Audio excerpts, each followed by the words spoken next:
Hey, welcome back. The other day on Beatdown, Ben and I role played the debate, and I acted out how I think that Biden should respond to questions. One of the things that he has to do, we've talked about this ad nauseum now, they have to get tough. They cannot let Donald Trump take control over the debate. Biden must get under his skin and make him unhinged. Take a look. All right, Michael Cohen. I said I want to do a little role play right now. I'm going to pretend to be the moderators. You're going to be President Biden. Let's see how you would handle these questions. Mr. President, you often tout the economic accomplishments of your administration, but many Americans are not feeling it. They have to work multiple jobs, and prices at the grocery store is higher, and people are feeling the effects of inflation. How could you tout a great economic record, yet Americans are not necessarily feeling that result? Oh, sorry, I wasn't listening. I was thinking of sharks. You know, right? That's where he's got to sort of start off with. Change the whole tenor of it. Look, I understand that people are right now suffering. We're in the middle of a rough economy. The country as a whole is doing great. Lowest unemployment, right? We have the greatest stock market. Yes, I understand the value of your homes have gone up, but so have the costs of goods and so on.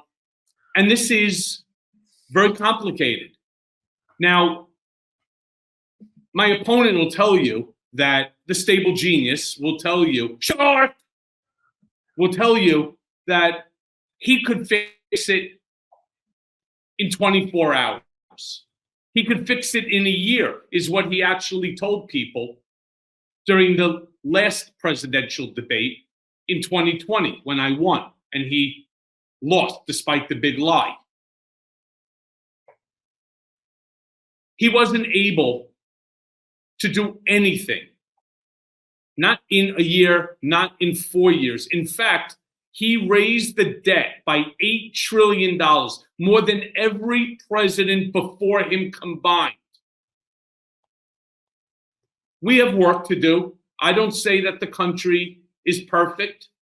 I say we're doing great compared to every other country with 2.5 times anybody else's GDP. But don't for a second be fooled by this con artist that will tell you that he could do anything in 24 hours. Not only can he not do it in 24 hours, he can't do it in 24 years. Mr. President, there are many who say that at your age, 81 years old, that that's a concern to them. So what do you say to the Americans who are concerned potentially about your age and you serving a full term? Well, in all fairness, that's not anything that I can do. But I do want to point out that my opponent is only 2.5 years younger,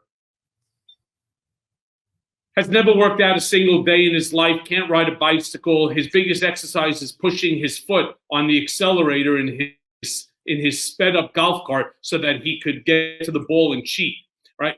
I'm telling you, I'm in great shape. I feel great. Am I a little slower than I was 20 years ago? Yes. Am I, do I not stand as straight as I was 20 years ago? Yes. But so what? So what? This is a question of who should be in charge of our country for the next 4 years. So it's not a question of, hey, you got alternatives. It's either me or this joke. Which one are you going to go for? It's a very simple answer. And it's not him.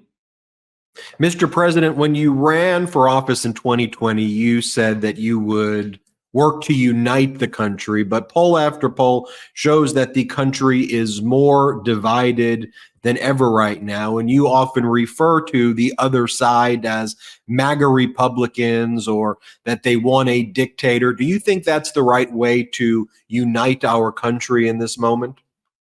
Whether it's right or it's wrong is irrelevant. It's factual. And I have to live on facts, right? My opponent has created the most toxic country that we've seen since the Civil War, something that he also claims that he could have fixed in 24 hours. And I don't even want to start going there. There's only one way you could have fixed it, and that would have been to call the armies off and allow slavery to exist. But I'm not even going to go there for the point of this question. The point is, this guy has gone ahead and he has created multiple factions within our country, and they are fighting one another. Nevertheless, I have passed more bipartisan bills that benefit all Americans, Republicans, Democrats, independents, than any other president in history, and far, far many more than my opponent, who accomplished nothing. No bills were passed. The only bill that he almost got passed, his very first bill, and that was a Muslim ban. So, by the way, while I think the way those questions were phrased would be the types of both sidesism questions that would frustrate me as a viewer, I'm fairly confident that that's the way the questions are going to be framed in the debate. And Michael Cohen, I thought you handled, I really do think you handled it great. Hey, everyone. First of all, thanks for watching. I mean, we're going to be posting daily episodes with reactions and talking about politics. We'll be talking about everything, in fact. So please like and subscribe. Join us on this journey.